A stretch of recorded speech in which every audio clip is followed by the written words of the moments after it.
बिस्मिल्लाहिर्रहमानिर्रहीम। बच्चों, मैं प्रोफेसर अमार अमान यूनिक फिज़िक्स डिपार्टमेंट की तरफ से आज हमारा सेकंड ईयर का टॉपिक नंबर 12.3 है टॉपिक, और टॉपिक का नाम है जी इलेक्ट्रिक फील्ड लाइंस। हमने इससे पहले भी इलेक्ट्रिक फील्ड इंटेंसिटी का जिक्र किया था कि स्ट्रेंथ ऑफ द फील्ड, कि फील्ड कितना स्ट्रॉन्ग है, मतलब एक चार्ज अपने फील्ड के अंदर दूसरे चार्ज के ऊपर कितनी फोर्स अप्लाई कर सकता है, that is called electric field strength, या फिर इसको हम नाम देते हैं इलेक्ट्रिक फील्ड इंटेंसिटी। ये फील्ड की शिद्दत क्या है। अब उसके लिए हमने एक तरीक़ेकार ये सीखा था कि हम चार्ज के इर्द गिर्द स्पॉट्स लगाते थे, डॉट्स वगैरह लगा के हम मेंशन करते थे कि फील्ड कितना स्ट्रॉन्ग या वीक है। अब जहाँ पर डॉट्स की तादाद ज़्यादा है वहाँ पर फील्ड स्ट्रॉन्ग है, और जहाँ पर डॉट्स की तादाद कम होती है वहाँ पर फील्ड वीक है। लेकिन इस तरीक़ेकार में प्रॉब्लम एक छोटा सा है। वो प्रॉब्लम ये है कि इलेक्ट्रिक फील्ड लाइंस जो है ना, वो हमें प्रोवाइड करती हैं इंफॉर्मेशन दो चीज़ों के बारे में। पहली, वो हमें प्रोवाइड करती हैं फील्ड स्ट्रेंथ में, डॉट भी बता रहे थे। लेकिन डॉट्स में जो प्रॉब्लम ये है वो ये कि डॉट्स जो हैं वो डायरेक्शन को मेंशन नहीं कर रहे। तो इस प्रॉब्लम को जो सॉल्व करने के लिए माइकल फैराडे ने एक मैप बनाया था। Michael Faraday was a British scientist, ठीक है। तो ब्रिटिश फिजिस्ट थे, उन्होंने ये हमें तरीक़ेकार बताया कि आप चार्ज के इर्द गिर्द लाइन्स ड्रॉ कर लें। इसको मैप भी कहते हैं, इनको इलेक्ट्रिक फील्ड लाइंस भी कहते हैं, इन्हीं को लाइंस ऑफ फोर्स भी कहते हैं, ठीक है। डिफरेंट सिचुएशंस के लिए हम डिफरेंट नाम यूज़ कर सकते हैं, डजंट मैटर, चीज़ एक ही है।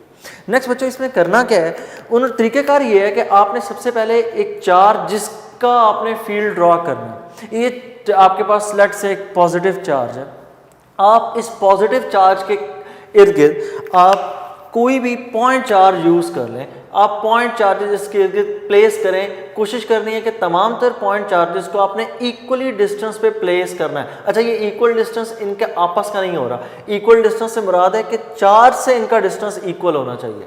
जितने भी आपने ये पॉइंट चार्जेस, जो टेस्ट चार्जेस प्लेस करने हैं, ये सारे के सारे इक्वल डिस्टेंस पर हों, and equal distance from the charge. ये जिस चार्ज का आपने इलेक्ट्रिक फील्ड आपने फाइंड करनी है इंटेंसिटी, उसके इर्द गिर्द इसको प्लेस करें। अब आपको पिछले टॉपिक में याद होगा, जितने भी आपके पास ये इलेक्ट्रिक टेस्ट चार्जेस होते हैं ये सारे के सारे पॉजिटिव होते हैं। तो मतलब आपने इस पॉजिटिव चार्ज के इर्द गिर्द ये पॉजिटिव चार्जेस प्लेस कर दिए, होगा क्या, पॉजिटिव पॉजिटिव को रिपेल करता है। ये चार्ज सारे के सारे रिपेल होंगे। तमाम तर टेस्ट चार्जेस अपनी इनिशियल पोजीशन से रिपेल होंगे। अब रिपेल होने के नतीजे में क्या होगा, अब हमें इससे दो चीज़ें यहाँ से क्लियर हो जाएंगी। नंबर वन, ये तमाम तर टेस्ट चार्जेस बाहर की तरफ रिपेल हो रहे हैं। What does it mean, positive charge के लिए इलेक्ट्रिक फील्ड लाइंस हमेशा बाहर की तरफ होती हैं। दूसरा जिस स्पीड के साथ मूव करेगा, मतलब जितनी तेज़ी से रिपेलियन होगी उतनी यहाँ पर फील्ड की स्ट्रेंथ होगी। ठीक हो गया ना, दो चीज़ें यहाँ पर अब आपको क्लियर हो जाएंगी। पहली, इन टेस्ट चार्जेस की मूवमेंट आपको ये बताएगी कि फोर्स की डायरेक्शन किस तरफ है। इसी वजह से हम इन लाइंस को क्या नाम दे रहे थे, हम इन लाइंस को दूसरा नाम दे रहे थे लाइंस ऑफ फोर्स।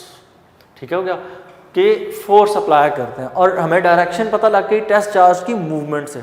दूसरी चीज़ हमें क्या पता चलेगी, दूसरी चीज़ हमें यहाँ से ये पता चलेगी कि चार्ज के ऊपर, इस पॉइंट के ऊपर कितनी फोर्स अप्लाई हो रही है, टेस्ट चार्ज के ऊपर कितनी फोर्स एक्ट करेगी। और वो कौन बताएगा, वो बताएगा इस चार्ज की मूवमेंट की स्पीड, कि जितनी तेज़ी से रिपेल होगा इसका मतलब फोर्स उतनी ज़्यादा, स्लो मूव करेगा तो इसका मतलब फोर्स की अमाउंट कम। तो इन्हीं लाइंस को अगर हम ड्रॉ करें तो ये लाइंस फैराडे के मुताबिक कुछ यूँ है कि ये हमेशा पॉजिटिव चार्ज से रेडियली आउटवर्ड होती है, मतलब हर डायरेक्शन में इसमें से बाहर एमिट होंगी, लेफ्ट, राइट, अप, डाउन, हर डायरेक्शन में। और पॉजिटिव चार्ज के केस में इन तमाम तर लाइंस की डायरेक्शन हमेशा आउटवर्ड होती है। आउटवर्ड क्यों, क्योंकि जब आप इसके इर्द गिर्द प्लेस करते हैं टेस्ट चार्ज को, तो टेस्ट चार्ज हमेशा पॉजिटिव चार्ज से अवे मूव करता है। पॉजिटिव से अवे मूव करेगा तो इलेक्ट्रिक फील्ड लाइंस की डायरेक्शन हमेशा पॉजिटिव चार्ज के लिए away from the positive charge होती है, कि मतलब उनकी डायरेक्शन आप यूं कह लें, it is outward. In the case of negative charge, negative charge के इर्द गिर्द जब आप टेस्ट चार्ज प्लेस करेंगे तो क्या होगा, तमाम तरह टेस्ट चार्जेस अट्रैक्ट होंगे, क्योंकि जितने भी हम टेस्ट चार्जेस यूज़ करते हैं वो सारे के सारे पॉजिटिव होते हैं। नेगेटिव पॉजिटिव को अट्रैक्ट करता है, तो जब आप नेगेटिव चार्ज के लिए ड्रॉ करेंगे तो नेगेटिव चार्ज के लिए तमाम तरह इलेक्ट्रिक फील्ड लाइंस की direction that will be radially inward, क्योंकि तमाम तरह डायरेक्शन जितनी भी आप इसके लिए ड्रॉ करेंगे वो सारी की सारी इनवर्ड होंगी, टुवर्ड्स द नेगेटिव चार्ज होंगी, क्योंकि नेगेटिव चार्ज तमाम तरह टेस्ट चार्जेस को अपनी तरफ अट्रैक्ट करता है। तो तमाम तरह की डायरेक्शन आपने किधर बनानी है, इनवर्ड। अब डायरेक्शन तो होगी क्लियर, अब रह गई फील्ड इंटेंसिटी की बात, हाउ टू जज द फील्ड इंटेंसिटी। तो बच्चों उसके लिए तरीकेकार ये है कि आप यहाँ पर एक सर्कल ड्रॉ करें। चार्ज के केस में सर्कुलर नहीं होगा, स्फेरिकल बनेगा, क्योंकि चार्ज के इर्द गिर्द जो लाइंस निकलती हैं वो 2 डायमेंशनल नहीं है, वो 3 डायमेंशनल है, वो पूरा स्फेयर बनाएंगी। लेकिन जब आप पेपर वर्क कर रहे होते हैं तो हम ये कह देते हैं जी सर्कल ड्रॉ करेंगे, असल में वहाँ पे स्फेयर ही ड्रॉ होगा। अब इस सर्कल के अंदर अगर आप देखें तो तमाम तरह लाइंस का इस पॉइंट के ऊपर इसको कट कर रही हैं। अब इस पॉइंट पर लाइंस एक दूसरे से क्लोजर है एज कंपेयर टू अगर मैं सर्कल थोड़ा सा अवे ड्रॉ कर दूँ। अब ये 2 सर्कल्स हो गए, पहला और ये है सेकंड वन। अब फर्स्ट वन और सेकंड वन के दरमियान में डिस्टेंस काफ़ी ज़्यादा है। अब यहाँ पर आकर देखें लाइंस के दरमियान में जो सेपरेशन है वो भी बढ़ चुकी है। यहाँ पर लाइन नंबर 1, ये line number 2, line number 3, line number 4, 5, 6, 7, 8। अगर आप सर्कल नंबर 1 के ऊपर देखें तो लाइन 1 और 2 के दरमियान में डिस्टेंस बहुत कम है, लेकिन सर्कल नंबर 2 के ऊपर अगर आप देखें तो लाइन नंबर 1 और लाइन नंबर 2 में डिस्टेंस बहुत ज़्यादा है। इसका मतलब जहाँ पर लाइंस एक दूसरे के क्लोजर हैं वहाँ पर इलेक्ट्रिक फील्ड इंटेंसिटी ज़्यादा है, और जहाँ पर लाइंस एक दूसरे से अवे हैं वहाँ पर इलेक्ट्रिक फील्ड इंटेंसिटी कम। ठीक हो गया। तो अब आपने दोनों चीज़ें जज कर दी कि आपने magnitude of the repulsion force भी या अट्रैक्शन फोर्स उसको भी आपने फाइंड कर लिया, मतलब इलेक्ट्रिक फील्ड इंटेंसिटी को। इलेक्ट्रिक फील्ड इंटेंसिटी का रूल क्या है, अगर तो लाइन एक दूसरे के क्लोजर हैं तो इलेक्ट्रिक फील्ड स्ट्रेंथ ज़्यादा है, ठीक है, इलेक्ट्रिक फील्ड इंटेंसिटी ज़्यादा होगी, फोर्स ज़्यादा अप्लाई होगी। और अगर लाइंस अवे हैं एक दूसरे से इसका मतलब वहाँ पर फील्ड वीकर है। दूसरी चीज़ डायरेक्शन की, पॉजिटिव चार्ज में से रेडियली आउटवर्ड और नेगेटिव चार्ज के लिए हमेशा इनवर्ड होती है, क्योंकि टेस्ट चार्ज पॉजिटिव यूज़ होता है, पॉजिटिव पॉजिटिव को रिपेल करता है, और जब पॉजिटिव चार्ज पॉजिटिव को रिपेल करेगा इट विल बी अवे। और सिंगल चार्ज के केस में बच्चों ये लाइंस हमेशा स्ट्रेट होती हैं। सिंगल चार्ज के केस में ये लाइन सारी की सारी स्ट्रेट होती हैं, इधर you are talking about the positive charge और द नेगेटिव, दोनों के लिए सिचुएशन सेम होगी, दोनों के लिए ये लाइंस बिल्कुल स्ट्रेट है। लेकिन अगर आप कोई और चार्ज इनके पास प्लेस कर दें तो ऑब्वियसली लाइंस की डायरेक्शन चेंज हो जाएगी। सपोज अगर मैं 2 पॉजिटिव चार्जेस को एक दूसरे के क्लोजर प्लेस कर दूं, व्हाट विल हैपन, होगा यूं, अब इसमें से जो लाइन एमिट होकर स्ट्रेट इस डायरेक्शन में जा रही थी, यहां से भी इधर से स्ट्रेट आ रही थी, इन दोनों की डायरेक्शन एक दूसरे के opposite, they will repel each other. अब अगर ये दोनों एक दूसरे को रिपेल करें तो होगा यूं, लाइंस डेविएट कर जाएंगी। अब आपने तो एक एक लाइन अभी तक ड्रॉ की, अगर हम सारी की सारी लाइंस ड्रॉ करें तो सारी की सारी लाइंस हमें एक जैसा ही हमें फिनोमेनन शो करेंगी कि तमाम तर लाइंस डेविएशन शो करती हैं।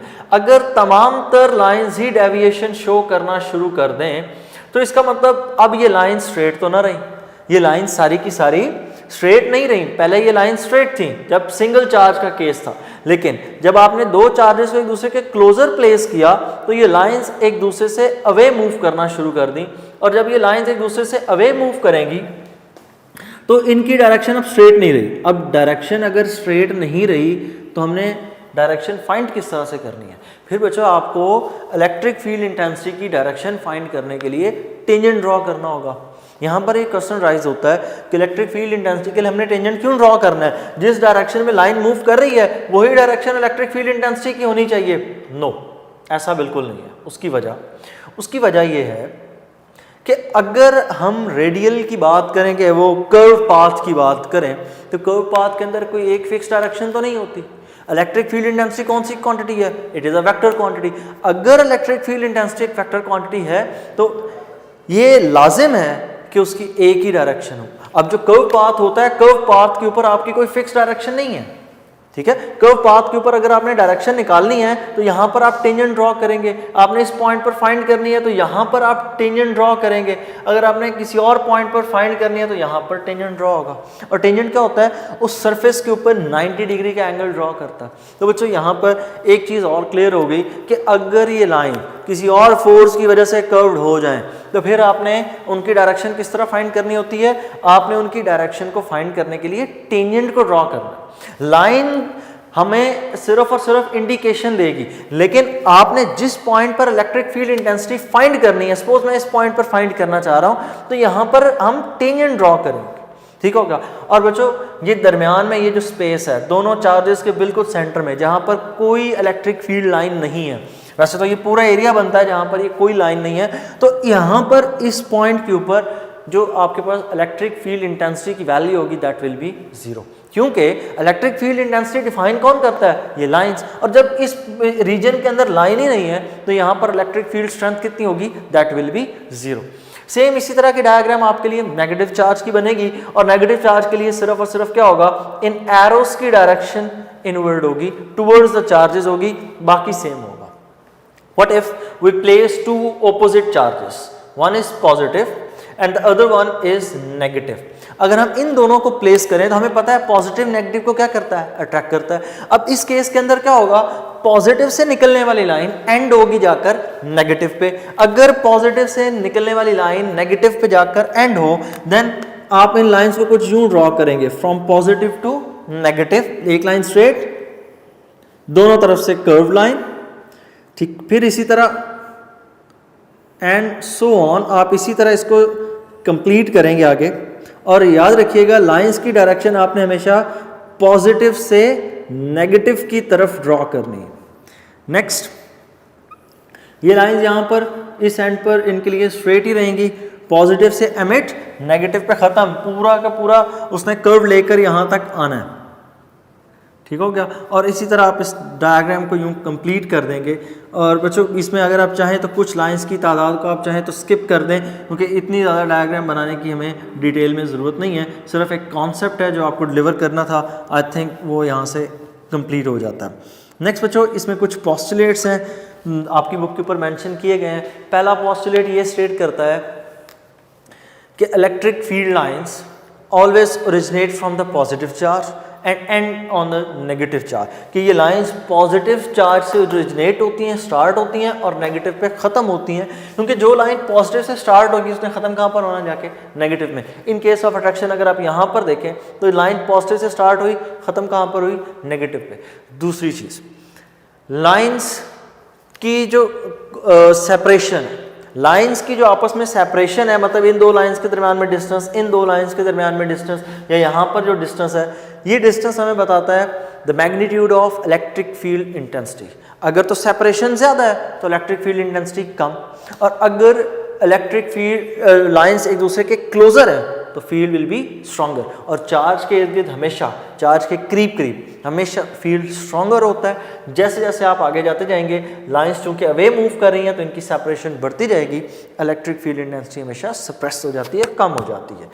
नेक्स्ट बच्चों, इसमें थर्ड पॉस्टुलेट, अगर आपके पास एक स्ट्रेट दो आपके पास कंडक्टिंग प्लेट्स हों, चार्ज प्लेट्स हों, तो सपोज आपके पास कुछ सिचुएशन यूँ है कि आपके पास एक चार्ज प्लेट है, उसके ऊपर यहाँ पर पॉजिटिव चार्ज, दूसरी एक चार्ज प्लेट है आपके पास नेगेटिव चार्ज प्लेट है, कि मतलब इस प्लेट के ऊपर यहाँ पर नेगेटिव चार्ज। अब इलेक्ट्रिक फील्ड लाइंस हमेशा पॉजिटिव से किधर मूव करती हैं, नेगेटिव। अगर इलेक्ट्रिक फील्ड लाइन पॉजिटिव से नेगेटिव मूव करें तो इनकी सिचुएशन आपको कुछ यूँ नज़र आएगी, स्ट्रेट लाइंस बिल्कुल आप ड्रॉ करते हैं, ठीक होगा। ये स्ट्रेट लाइन बिल्कुल पॉजिटिव प्लेट से, इन केस ऑफ कैपेसिटर आप कह लें, आपने 10th में पढ़ रखे हैं कैपेसिटर, कि कैपेसिटर के केस में ये लाइंस बिल्कुल हमेशा पॉजिटिव से नेगेटिव की तरफ स्ट्रेट होती हैं। लेकिन रियलिटी के बेसिस पर हमने ये नोट किया कि प्लेट्स के सेंटर वाले पोर्शन में लाइंस स्ट्रेट होती हैं, लेकिन जैसे जैसे आप एजेस की तरफ मूव करते हैं इनमें कर्व आना शुरू हो जाता है,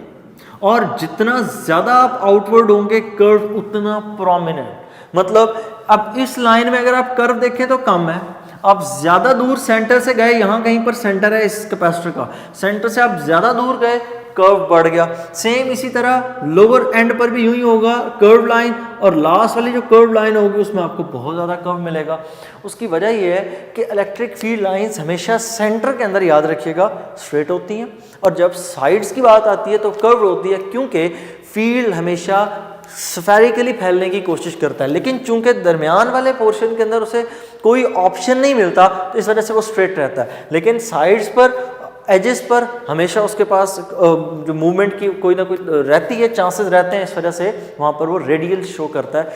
नेक्स्ट इस चीज़ की डायरेक्शन, तो डायरेक्शन शो करने के लिए हम क्या बनाते हैं जी, टेंजेंट बनाते हैं, ये नेक्स्ट पोस्टुलेट है। और लास्ट इसमें पोस्टुलेट बड़ा इंपॉर्टेंट है कि अगर आपने फील्ड की डायरेक्शन फाइंड करनी हो, इलेक्ट्रिक फील्ड इंटेंसिटी की डायरेक्शन फाइंड करनी हो किसी पर्टिकुलर पॉइंट के अंदर, मतलब सपोज मैं इस पॉइंट पर इलेक्ट्रिक फील्ड इंटेंसिटी की डायरेक्शन फाइंड करूं तो यहाँ पर लेफ्ट से राइट नहीं है, आप यूं कहें कि ये एरो लेफ्ट से राइट मूव कर रहा है तो ये डायरेक्शन है, नो, ऐसा बिल्कुल नहीं है।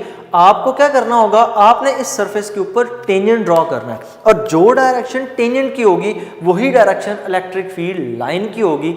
और अगर इलेक्ट्रिक फील्ड लाइंस की एक ही डायरेक्शन है, so they can not cross cut each other, मतलब कभी भी ऐसा नहीं होगा कि कोई दो लाइंस एक दूसरे को कट कर दें। क्यों? क्योंकि अगर दो लाइंस एक दूसरे को कट कर दें तो इसका मतलब यह है कि एक से ज़्यादा टेंजेंट ड्रॉ हो सकते हैं। मैं आपको एग्जांपल देता हूँ उसकी। एक सपोज करें हमारे पास इलेक्ट्रिक फील्ड लाइन, दूसरी इलेक्ट्रिक फील्ड लाइन इसके ऊपर से क्रॉस कट कर रही है। अब अगर आपने टेंजेंट ड्रॉ करना है तो टेंजेंट ड्रॉ करते वक्त आप जितने मर्जी टेंजेंट यहाँ पर ड्रॉ कर लें, ये एक ही पॉइंट पर टच कर रहे हैं, तो अगर एक से ज़्यादा टेंजेंट हो तो वो टेंजेंट नहीं होता। टेंजेंट क्या होता है कि जो स्फेरिकल लाइन के ऊपर सिर्फ एक पॉइंट पे टच कर सकता है। तो अगर दो लाइन दूसरे को कट कर जाएं तो कट करने का मतलब एक से ज़्यादा टेंजेंट बनते हैं, और एक से ज़्यादा टेंजेंट तो इसका मतलब एक से ज़्यादा डायरेक्शंस, और वेक्टर क्वांटिटी की एक से ज़्यादा डायरेक्शन तो नहीं होती, सिर्फ एक डायरेक्शन होती है। तो इसलिए हम ये डिफाइन करते हैं कि electric field lines can never cross each other, कि इलेक्ट्रिक फील्ड लाइन एक दूसरे को कभी भी कट नहीं करते। फिर बच्चों इसमें एक और क्वेश्चन पूछा ये जाता है कि अगर दो अलग अलग चार्जेस हैं, सपोज जिस तरह यहाँ पर पॉजिटिव नेगेटिव है, यहाँ पर देखें तो दोनों ही पॉजिटिव हैं, सेम इसी तरह दोनों नेगेटिव की मैंने आपको एग्जांपल दी। इस केस के अंदर चूंकि चार्जेस एक दूसरे को अट्रैक्ट या रिपेल कर रहे होते हैं तो हम इलेक्ट्रिक फील्ड इंटेंसिटी की डायरेक्शन और उसका मैग्नीट्यूड कैसे फाइंड कर सकते हैं। डायरेक्शन तो बड़ा सिंपली कि आपने उसके ऊपर टेंजेंट ड्रॉ कर देना है। मैग्नीट्यूड किस तरह से फाइंड करेंगे, तो बच्चों मैग्नीट्यूड ड्रॉ करने के लिए आप नेगेटिव के लिए अलग से देखेंगे, पॉजिटिव के लिए अलग से देखेंगे। अब दो लाइन, एक पॉइंट के ऊपर आपको दो कितनी लाइंस मिल रही होंगी, दो, एक आपको पॉजिटिव चार्ज से और एक आपको दूसरे चार्ज से, सपोज नेगेटिव है तो नेगेटिव चार्ज से मिल रही होगी। इन दोनों का आपने रिजल्टेंट फाइंड करना होगा, और रिजल्टेंट किस तरह फाइंड होगा, दोनों के हेड टू टेल रूल, मतलब एक इलेक्ट्रिक फील्ड लाइन पॉजिटिव की, दूसरी इलेक्ट्रिक फील्ड नेगेटिव की, जो इस पॉइंट पर पहुंच रही है, और फिर इन दोनों पॉइंट्स के लिए जो वेक्टर्स आएंगे, सपोज ये वेक्टर्स आपके पास कुछ आ रहे हैं कुछ यूं, तो आप इन दोनों को हेड टू टेल रूल के अकॉर्डिंग ऐड करेंगे, ठीक हो गया। तो जो आपके पास रिजल्ट आएगा that will be the resultant, that will be the net amount at that certain point. तो बच्चों ये था आपका टॉपिक इलेक्ट्रिक फील्ड लाइंस या फिर lines of force. Hope so आपको समझ आया होगा। और बच्चों बोर्ड पॉइंट ऑफ व्यू से इसकी इंपॉर्टेंस जो है वो सिर्फ शॉर्ट क्वेश्चन की हद तक है। इस एक्सरसाइज में भी, चैप्टर के एक्सरसाइज में भी दो शॉर्ट क्वेश्चन हैं जो यहाँ से पूछे गए हैं। एक यही है कि why electric field lines never cross each other, why. तो उसके लिए आपने रिप्लाई क्या करना है कि electric field lines have only one direction as it is considered as a vector quantity, और टेंजेंट एक ही डायरेक्शन प्रोवाइड कर सकता है। तो अगर लाइंस कट कर जाए तो एक से ज़्यादा टेंजेंट, और एक से ज़्यादा टेंजेंट मतलब ये बात गलत हो जाती है। तो बच्चों ये था आपका टॉपिक। ओके बच्चों, नेक्स्ट हमारा टॉपिक 12.4 एप्लीकेशंस ऑफ इलेक्ट्रोस्टैटिक, कि स्टैटिक इलेक्ट्रिसिटी को हम कहाँ कहाँ पर यूज़ करते हैं। वर्ड एप्लीकेशन का मतलब होता है अप्लाई कहाँ कहाँ पर होती है, यूजेस क्या। अब इसके जो आपकी बुक पर यूजेस मेंशन है उनमें से पहला यूज़ है बच्चों फोटोकॉपियर, ज़ेरोग्राफी, ठीक है। साथ उस ज़ेरोग्राफी के अंदर फिर दो सब टॉपिक्स हैं, एक फोटोकॉपी मशीन और दूसरा इंकजेट प्रिंटर, ठीक हो गया। इनको तो हम यहाँ पे डिटेल में एक्सप्लेन कर देंगे। इसके अलावा भी इसके कुछ यूजेस हैं। नंबर 1 उनमें से एक ड्राई कार पेंटिंग होती है जी, मतलब जो कार्स के ऊपर पेंट किया जाता है, इस पेंट को करने के लिए भी इलेक्ट्रोस्टैटिक्स का सहारा लेते हैं। सेम इसी तरह दूसरा यहाँ पर एयर क्लीनिंग के लिए सिस्टम है कि हवा को साफ़ करने के लिए ये नॉर्मल घरों में यूज़ नहीं हम करते, हम इसको यूज़ करते हैं फैक्ट्रीज़ का जो स्मोक होता है उसको क्लीन करने के लिए, ताकि वो पोलन्स, वहाँ से निकलने वाले कार्बन पार्टिकल्स, वहाँ से निकलने वाले डस्ट पार्टिकल्स ये हमारे एटमॉस्फेयर का हिस्सा ना बने। तो वहाँ पर हम इलेक्ट्रोस्टैटिक्स को यूज़ करते हैं ताकि वो उन पोलन्स को, उन कार्बन पार्टिकल्स को, उनको हम बीच में अट्रैक्ट कर लें। वो मैशेस लगी होती हैं, जालियाँ, उनके अंदर वो वहाँ पर अट्रैक्ट कर लिए जाते हैं, जबकि क्लीन जो इन अ सेंस क्लीन एयर उसको हम वहाँ से इजेक्ट कर देते हैं। यहाँ पर जो आपकी बुक में यूज़ है दैट इज़ ज़ेरोग्राफी, और ज़ेरोग्राफी से पहले बच्चों यहाँ पर टॉपिक जो मेरे हिसाब से हम उसको पढ़ते हैं दैट इज़ फोटोकॉपी मशीन या फोटोकॉपियर। अब फोटोकॉपियर क्या है? फोटोकॉपियर असल में क्या चीज़ है कि एक मशीन है जिसमें आप अपने ओरिजिनल डॉक्यूमेंट का एज इट इज़ प्रिंट निकाल लेते हैं, अब उसी का इन अ सेंस एक दूसरा इमेज बनाते हैं सेम उसी तरह का। अब फोटोकॉपी मशीन के अंदर सबसे पहले जी इसकी कंस्ट्रक्शन, इसके ऊपर सबसे पहले एक बेस ग्लास होता है। ये बेस ग्लास से आप वाकिफ़ होंगे, बेस ग्लास जिसके ऊपर आपने अपना ऑब्जेक्ट रखना है, मतलब आपने वो पेपर रखना है जिसको आपने फोटोकॉपी करना है। मतलब ओरिजिनल डॉक्यूमेंट जिस ग्लास के ऊपर रखी जाती है ना, उस ग्लास को हम नाम देते होते हैं जी बेस ग्लास। ये है जी वो ओरिजिनल पेपर जिसकी आपने कॉपी करनी है, ठीक है, ये ओरिजिनल डॉक्यूमेंट है। अब ओरिजिनल डॉक्यूमेंट के ऊपर ऑब्वियसली कुछ ना कुछ लिखा होगा। सपोज इसके ऊपर एक अल्फ़ाबेट लिखा हुआ है दैट इज़ ए, और इसका कोई भी कलर हो सकता है, डजेंट मैटर। आप ज़्यादातर हम यूज़ करते हैं ब्लैक कलर, तो मैं इसके ऊपर आप की आसानी के लिए मैं इसके ऊपर ब्लैक कलर से इसको शो कर रहा हूँ। तो यहाँ पर एक अल्फ़ाबेट इसके ऊपर मेंशन है ए, और हमने इसी अल्फ़ाबेट को नीचे किसी दूसरे पेपर के ऊपर कॉपी करना। इस बेस ग्लास के ऊपर हमने लगा रखा होता है एक लाइट सोर्स। यहाँ पर हमारे पास एक सोर्स है, दैट सोर्स ऑफ लाइट, ये है सोर्स ऑफ लाइट। अब आप फोटोकॉपी मशीन को अक्सर आपने यूज़ होते देखा होगा, उसके अंदर एक लाइट स्लाइड करती है, ठीक है, वो मॉडर्न सेटअप है। पुराने जो मशीन है उसके अंदर क्या है, एक बल्ब ऑन होता था। अब उस बल्ब से क्या होता है, यहाँ से लाइट एमिट होती है और इस पूरे पेपर के ऊपर इंसिडेंट होती है। पेपर उसी लाइट को रिफ्लेक्ट करता है, क्योंकि हमने पेपर को रोशन करना है ना, तो पेपर के नीचे हम यहाँ पर यूज़ करते हैं एक लेंस, सिंपल माइक्रोस्कोप भी आप इसको कह सकते हैं। हम इसके साथ यूज़ करते हैं एक कॉन्वेक्स लेंस। कॉन्वेक्स लेंस क्या काम करता है? कॉन्वेक्स लेंस इस पेपर का इमेज नीचे ड्रम के ऊपर बनाएगा, जो फोटोकॉपी मशीन का सबसे इम्पॉर्टेंट पार्ट है, दैट इज ड्रम। अब बच्चों ये ड्रम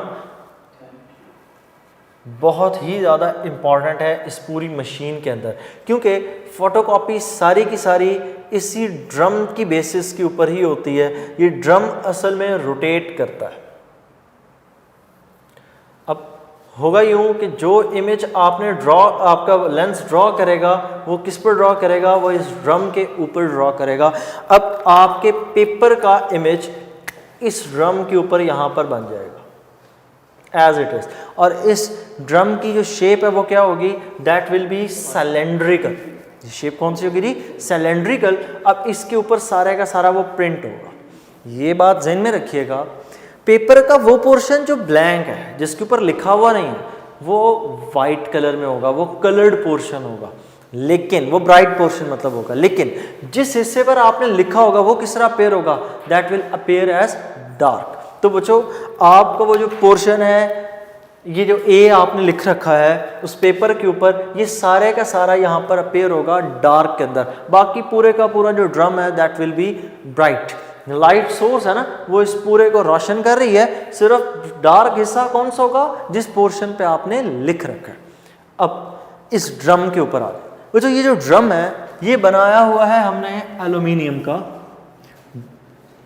ये ड्रम असल में किस चीज का बना हुआ है, एल्यूमिनियम का। इस एल्यूमिनियम के ऊपर कोटिंग है, और वो कोटिंग किस चीज की है, that is of selenium. Selenium क्या चीज है, it is a photo conductor. Selenium is a photo conductor कि लाइट जब इंसिडेंट होगी तो वो कंडक्शन शो कर, और जब लाइट नहीं है तो इंसुलेटर का काम करेगा। अब इंसुलेटर का काम किस तरह करेगा वो आपको मैं थोड़ा सा एक्सप्लेन कर देता हूँ। सपोज आपके पास ये सेलेनियम बार है एक, इस सेलेनियम बार के ऊपर इस वक्त आपने रख रखा है जी पॉजिटिव चार्ज और डार्क पोजीशन है, मतलब अंधेरा है। जिस कमरे में आप वर्किंग कर रहे हैं लैब के अंदर इस वक्त अंधेरा है, आप इसको अटैच कर दें ग्राउंड के साथ। होना तो यूं चाहिए कि ये सेलेनियम सारे का सारा न्यूट्रल हो जाए, क्योंकि हमने पढ़ रखा है कि अर्थ एक यूनिवर्सल चार्ज एब्जॉर्बर है, तो ये पॉजिटिव चार्ज सारे का सारा न्यूट्रलाइज हो जाएगा जब वो अर्थ के साथ कांटेक्ट में आएगा। लेकिन ऐसा नहीं होता। क्यों? क्योंकि सेलेनियम डार्क मीडियम के अंदर, डार्क एनवायरनमेंट के अंदर सेलेनियम कंडक्टर ही नहीं है। ये असल में क्या चीज़ है? Photo conductor, conductor in the presence of light. तो ये पॉजिटिव चार्ज रिमूव नहीं होगा। लेकिन अगर आप इस सारे को शिफ्ट कर दें लाइट में, लाइट में जब आप शिफ्ट करेंगे तो ये सारे का सारा चार्ज जो सेलेनियम के ऊपर है ये ट्रांसफर हो जाएगा और सेलेनियम वो बिल्कुल टोटली न्यूट्रलाइज हो जाएगा। मतलब जितना पॉजिटिव उतना ही उस पर नेगेटिव चार्ज भी आ जाएगा। अब जो न्यूट्रलाइजेशन में भी आपको थोड़ा सा इश्यू रहता है।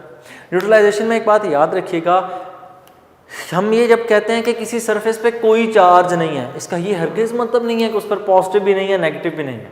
उसका मतलब ये होता है कि जितना उस ऑब्जेक्ट के ऊपर पॉजिटिव चार्ज है उतना ही उस पर नेगेटिव चार्ज भी है। अब जिस तरह यहाँ पर पॉजिटिव चार्ज है ना, तो इसका ये हरगिज़ मतलब नहीं है कि सेलेनियम सारे के ऊपर है ही पॉजिटिव। नो, पॉजिटिव होने का मतलब ये है कि पॉजिटिव नेगेटिव के मुकाबले में ज़्यादा है। जितना ज़्यादा है उतना पॉजिटिव चार्ज है। नेगेटिव चार्ज होने का मतलब क्या होता है कि नेगेटिव पॉजिटिव से ज़्यादा है। इसका हरगिज़ मतलब ये नहीं है कि टोटली ही नेगेटिव है। न्यूट्रल होने का ये मतलब नहीं है कि कोई चार्ज नहीं है। न्यूट्रल होने का मतलब ये है कि positive charge is equal to negative charge, positive और नेगेटिव की चार्जेस की तादाद इक्वल। फिर एक और बात यहाँ पर ज़हन में रखिएगा, न्यूट्रलाइजेशन किस तरह से होती है। याद रखिएगा पॉजिटिव चार्ज नहीं मूव करता, मूव असल में इलेक्ट्रॉन्स करते हैं। अब जब न्यूट्रलाइजेशन होनी है, सेलेनियम के ऊपर यहाँ पर पॉजिटिव चार्ज था ना, जब आपने इसको ग्राउंड के साथ अटैच करना है यहाँ पर, तो ग्राउंड से इलेक्ट्रॉन्स ने मूव करना है और वो इलेक्ट्रॉन्स मूव करके सेलेनियम के ऊपर आएंगे और उसको न्यूट्रलाइज करेंगे। कितने इलेक्ट्रॉन्स मूव करेंगे? जितना पॉजिटिव चार्ज है उतने ही इलेक्ट्रॉन्स मूव करेंगे। और जब डार्क मीडियम होगा तो न्यूट्रलाइजेशन नहीं होगी, क्योंकि सेलेनियम क्या चीज़ है? Selenium is a photo conductor. Light होगी तो कंडक्शन करेगा, वरना कंडक्शन शो नहीं करेगा, तो सारे का सारा चार्ज रहेगा। इन द केस कि जब ब्राइट मीडियम होगा, जब एनवायरनमेंट आपका ब्राइट होगा, तो ये सारे का सारा पॉजिटिव न्यूट्रलाइज हो जाएगा। अब इस केस में कोई चार्ज सेलेनियम के ऊपर नहीं रहेगा। होप्स आपको ये सेलेनियम का कॉन्सेप्ट समझ आ गया होगा। अब बच्चों सारे का सारा जो आपने ये ड्रम है ना, जैसे ही आप फोटोकॉपी मशीन को ऑन करते हैं तो इस पूरे ड्रम के ऊपर पॉजिटिव चार्ज आ जाता है। इससे पहले कि इसके ऊपर कोई इमेज बने, पूरे के पूरे ड्रम के ऊपर जो सेलेनियम से कोट किया गया है उस पूरे के ऊपर पॉजिटिव चार्ज होगा। अब जब इस पर पॉजिटिव चार्ज होगा तो सारे का सारा जो लिखा हुआ पोर्शन है या जो सारा एम्प्टी पोर्शन है वो सारा पॉजिटिव से बना हुआ है, और साथ ही लाइट सोर्स ऑफ कर दिया जाता है। ठीक है, अब लाइट सोर्स जब आप ऑफ करेंगे तो होगा यूं कि जो पोर्शन आपने लिख रखा है वो पॉजिटिव चार्ज रह जाएगा, क्योंकि आपने इस ड्रम को साथ अटैच किया होता है वायर के साथ, और वो वायर इसमें से तमाम तो जो चार्जेस हैं उनको रिमूव कर लेती है। लेकिन जिस पोर्शन पे आपने लिखा हुआ है वो तो डार्क होगा। अब वो जो पोर्शन डार्क है, क्या वहां से चार्ज रिमूव होगा? नो। ठीक हो गया? फिर सुन लें, जैसे ही आप इसके ऊपर इमेज बनाएंगे तो इमेज वाला पोर्शन और बाकी पूरे के पूरे ड्रम का पोर्शन सारे का सारा पॉजिटिवली चार्ज उसके ऊपर होगा। लेकिन दूसरे एंड पे जैसे ही आप इसके साथ आप कोई भी वायर लगाकर इसको चार्ज को रिमूव करेंगे, हम खुद से तो नहीं लगाते, फोटोकॉपी मशीन के अंदर पहले से ये सेटअप होता है कि वो चार्ज रिमूव करवाती है। अब जैसे ही इसके ऊपर से चार्ज रिमूव होगा तो चार्ज सिर्फ ब्राइट पोर्शन से रिमूव होगा, डार्क पोर्शन से नहीं होगा। और डार्क पोर्शन कौन सा होगा?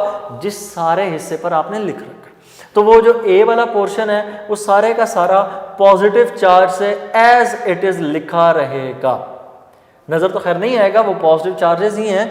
अब मेन काम हो चुका, फिर उसको मैं थोड़ा सा आपके लिए रिवाइज कर दूं। सबसे पहले लाइट सोर्स, लाइट इंसिडेंट होगी पेपर के ऊपर, पेपर का इमेज बनेगा ड्रम के ऊपर। ड्रम किस चीज़ से बना हुआ है? एल्यूमिनियम का। उसके ऊपर कोटिंग किस चीज़ की है? सेलेनियम की। Selenium conducts electricity in the presence of light while it is insulator when it is dark. अब जैसे ही इसके ऊपर इमेज बनेगा तो हमने इमेज बनाने से पहले इस ड्रम को चार्ज कौन सा प्रोवाइड करना है? पॉजिटिव। पूरे के पूरे ड्रम के ऊपर पॉजिटिव चार्ज ही है। अब जैसे ही इसके ऊपर इमेज बनेगा तो इमेज किस कलर का होगा? It will be dark, black colour का होगा, क्योंकि वो लिखा हुआ पोर्शन है और वहां से लाइट रिफ्लेक्ट नहीं होती। ब्लैक बॉडी लाइट का एब्जॉर्बर है, तो यहाँ पर लाइट एब्जॉर्ब हो जाएगी, और लाइट एब्जॉर्ब होगी तो यहाँ पर ये वाला पोर्शन डार्क हो जाएगा, बाकी पूरे का पूरा ड्रम ल्यूमिनस ब्राइट ही रहेगा। अब इस वायर की मदद से सारे का सारा चार्ज न्यूट्रलाइज कर दिया जाएगा, सिर्फ और सिर्फ उस पोर्शन पर चार्ज रह जाएगा जिस हिस्से पर आपने वो डार्क। अब इसके ऊपर इंक को स्प्रिंकल किया जाता है, इंक को हम स्प्रे करते हैं, और इंक यहाँ पर जो है वो असल में क्या चीज़ है? That is toner. टोनर को स्प्रे किया जाता है। टोनर इंक ब्लैक कलर की है जी, और इसके ऊपर चार्ज कौन सा है? इसके ऊपर चार्ज होता है नेगेटिव। अब नेगेटिव चार्ज इंक क्यों, नेगेटिव चार्ज टोनर ही क्यों? क्योंकि नेगेटिव पॉजिटिव को अट्रैक्ट करता है, इस वजह से हम इसके ऊपर इंक को स्प्रे करते हैं ताकि नेगेटिव पॉजिटिव के साथ बॉन्डिंग बना ले। जितनी स्ट्रॉन्ग बॉन्डिंग होगी उतना ही अच्छा हमें इमेज मिलेगा। और दूसरा जितना भी हिस्सा ये तो सारा न्यूट्रल है, तो उसके साथ टोनर स्टिकिंग नहीं करेगा, तो सिर्फ स्टिकिंग कहाँ पर करेगा? इस पॉजिटिव वाले हिस्से के ऊपर। अब ये ड्रम रोटेट करेगा, ऑब्वियसली ये ड्रम रोटेट करेगा, तो ड्रम रोटेट करके जब ये नीचे ए पहुंचेगा, इधर से हम एक पेपर को खुद ब खुद मशीन उसको इनटेक करती है, यहाँ से अंदर पेपर जाएगा, ड्रम रोटेट करके जैसे ही पेपर के ऊपर आएगा तो इंक सारी की सारी पेपर पे लग जाती है। अभी तक ये इंक किस फॉर्म में है? ये ड्राई इंक है पाउडर फॉर्म में, ये ड्राई इंक है पाउडर फॉर्म में जो हमने स्प्रे की, और इंक के ऊपर चार्ज कौन सा होता है? नेगेटिव चार्ज होता है, और वो पेपर के ऊपर जैसे ही उसके ऊपर आप स्प्रे करेंगे तो वो सिर्फ इसी हिस्से पर स्टिकिंग करेगी। स्टिकिंग क्यों करेगी? क्योंकि ये वाला हिस्सा पॉजिटिव चार्ज है, और इंक के ऊपर, टोनर के ऊपर चार्ज कौन सा है? नेगेटिव। पेपर जैसे ही पास करेगा ये पोर्शन इसके ऊपर टच करेगा, और वो सारी की सारी इंक शिफ्ट हो जाएगी पेपर के ऊपर। अब आखिरी चीज़, हमने उस इंक को मेल्ट करवाना है, तो नेक्स्ट आखिरी पोर्शन हमने आगे लगा रखा होता है हीटेड रूलर्स। ये जो लास्ट वाला पोर्शन है ये कौन सा है? Heated rulers. हम पेपर को इसमें से पास करवाते हैं। ये चूंकि पोर्शन गर्म होता है ना, तो इंक मेल्ट हो जाएगी। इंक मेल्ट होने के बाद पेपर में एब्जॉर्ब हो जाती है, तो इस तरह से वो पूरी की पूरी प्रिंटिंग हो गई। तो ये था बच्चों आपका फोटोकॉपी मशीन। और आपने देखा होगा जो फ्रेश फोटोकॉपी पेपर होता है वो हमेशा हीटेड होता है। उसकी वजह यही है कि लास्ट वो पास करता है हीटेड रूलर्स में से, और वहाँ पर हीटेड रूलर्स उसको इंक को मेल्ट करके उसमें एब्जॉर्ब करते हैं। तो बच्चों ये था आपका टॉपिक एप्लीकेशन ऑफ इलेक्ट्रोस्टैटिक्स का पहला हिस्सा, फोटोकॉपी मशीन। और ये बच्चों पूछा जाता है लॉन्ग क्वेश्चन के तौर पर। और बच्चों इसके लिए दूसरा नाम ना आपकी बुक पर यूज़ करते हैं हम, ज़ेरोग्राफी। वो ज़ेरोग्राफी इसीलिए हम लिखते हैं क्योंकि वर्ड ज़ेरो का मतलब होता है ड्राई, और ड्राई क्यों? मैंने आपको बताया इंक किस फॉर्म में है? पाउडर फॉर्म में। इस वजह से हम इसको कहते हैं ड्राई, और ग्राफी वर्ड का मतलब होता है राइटिंग। तो बच्चों आपसे अभी लॉन्ग क्वेश्चन में पूछा जाए तो आप सबसे पहले बेसिक प्रिंसिपल बताएं कि इसका बेसिक प्रिंसिपल कौन सा जी? इलेक्ट्रोस्टैटिक्स, ठीक है।